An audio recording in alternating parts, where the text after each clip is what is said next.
India news हट, भारत की खबरें सच्चाई के साथ।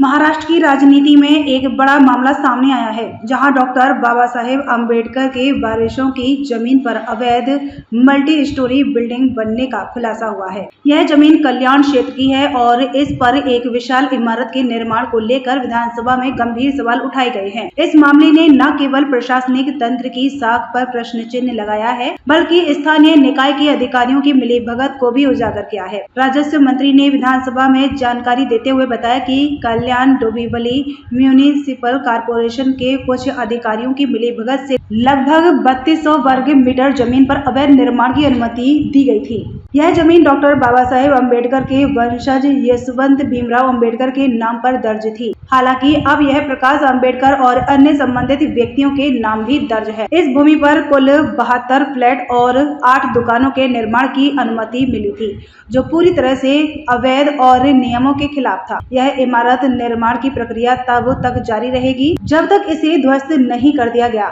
इस मामले ने विधानसभा में विधायकों के बीच भी चर्चा छेड़ दी। असलम शेख, विजय वडेट्टीवार, नाना पटोले और विश्वजीत कदम जैसे नेताओं ने इस मुद्दे को गंभीरता से उठाया और केडीएमसी के अधिकारियों की मिलीभगत पर सवाल खड़े किए। मंत्री के अनुसार स्थानीय निकाय के अधिकारियों ने नियमों का उल्लंघन करते हुए इस निर्माण को अनुमति दी, जो कि एक बड़ी सरकारी लापरवाही का उदाहरण है।